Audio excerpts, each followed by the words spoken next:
Walter Gropius. The name might sound like a Roman emperor who got lost on his way to conquer Gaul. But instead of ancient battles, Gropius waged a war on traditional design. But trust me, this guy conquered the world of design. He was a revolutionary architect who changed the way we think about buildings and spaces. Forget chariots and legions. Gropius's weapons were steel, glass, and a radical vision for the future. His designs were not just structures, they were statements. He wasn't just designing buildings, he was shaping how we see and experience the world around us. His brainchild? The Bauhaus. This was more than a school. It was a movement. No, not some trendy German nightclub, though its influence is just as pervasive. The Bauhaus was a hub of innovation and creativity. This school of art and design was a melting pot of creativity, churning out everything from teapots to skyscrapers. It was a place where art met industry. Gropius believed in tearing down the walls between art and functionality, merging the two in ways that had never been seen before. And his ideas still echo in the sleek lines of your smartphone and the minimalist chic of your friend's new apartment. His influence is everywhere, even if you don't realize it. Indeed, Walter Gropius was a visionary, a man ahead of his time, and his legacy continues to inspire designers and architects around the globe. His work reminds us that design is not just about aesthetics, but about improving the way we live. Born in Berlin in 1883, young Walter Gropius entered a world brimming with architectural marvels and historical significance. He didn't pop out of the womb sketching blueprints, but his fascination with structures and design was evident from a young age. Though it probably felt that way to his parents, who noticed his keen interest early on. Architecture was in his blood, a legacy he was destined to follow. His great-uncle was Martin Gropius, the renowned architect behind the Kunstgewerbe Museum in Berlin, which was basically a 19th century design haven. Talk about pressure, the expectations were sky high. Gropius didn't disappoint.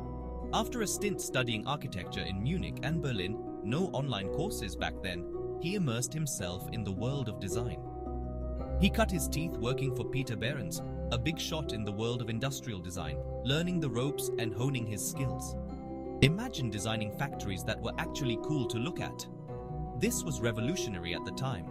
This experience lit a fire under Gropius, showing him that even everyday objects could be beautiful and functional, blending art with utility. Gropius's early years were indeed formative, filled with learning and inspiration, setting the stage for his groundbreaking work in the years to come, and laying the foundation for his future innovations in architecture and design. World War I threw a bit of a spanner in the works, as wars tend to do. The devastation was widespread, and the world was left grappling with the aftermath. Gropius served his time, but the experience left him disillusioned. He returned to a world that seemed broken, both physically and spiritually. The old world was literally in ruins. The grand structures of the past lay in shambles, a stark reminder of the need for change. What he envisioned was a new world, one where art and industry could rebuild a better future. Enter the Bauhaus. This vision was not just about buildings, but about a new way of thinking. In 1919, Gropius merged two existing art schools in Weimar, Germany, to create the Stadtliches Bauhaus, which thankfully everyone just calls Bauhaus.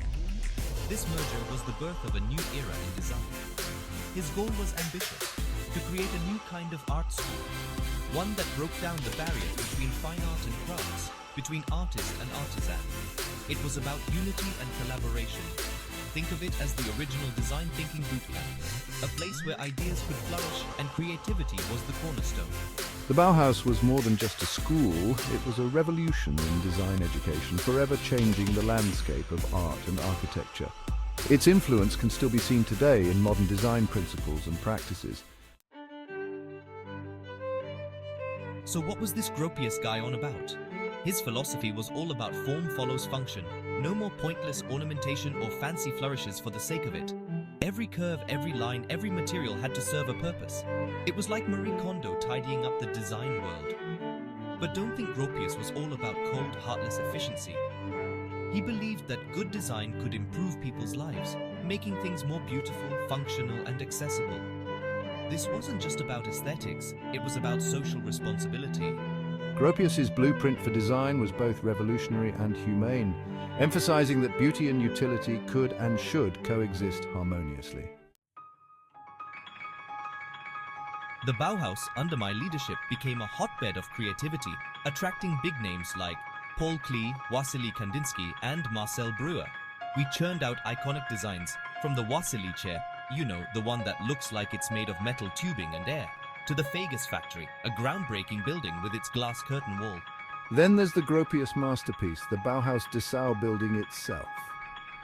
This wasn't just a school, it was a living, breathing embodiment of the Bauhaus philosophy. With its asymmetrical design, functional layout, and innovative use of materials, it became a pilgrimage site for aspiring architects and designers. Gropius wasn't just a design guru, he was a bit of a rock star, at least in the architecture world.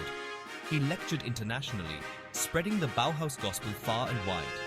He even had a stint at Harvard University, bringing his modernist vision to America. Talk about spreading the design love. But life wasn't all straight lines and right angles for Gropius. The Nazis, with their love of all things traditional, weren't exactly fans of his avant-garde ideas. They forced the Bauhaus to close in 1933, proving that even dictators have bad taste sometimes. Gropius may have left Germany, but his legacy lived on. The Bauhaus influence spread like wildfire, shaping everything from furniture and typography to city planning and graphic design. It's hard to imagine the modern world without it. Today, the Bauhaus is more than just a historical footnote. Its principles of functionality, simplicity, and social responsibility are more relevant than ever, inspiring designers to create products, buildings, and experiences that are both beautiful and meaningful. So, next time you're admiring a sleek iPhone lounging on an Eames chair, or strolling through a city filled with glass and steel skyscrapers, take a moment to thank Walter Gropius. He might not have conquered Gaul, but he certainly left his mark on the world. And unlike those crumbling Roman ruins, his legacy is anything but ancient history.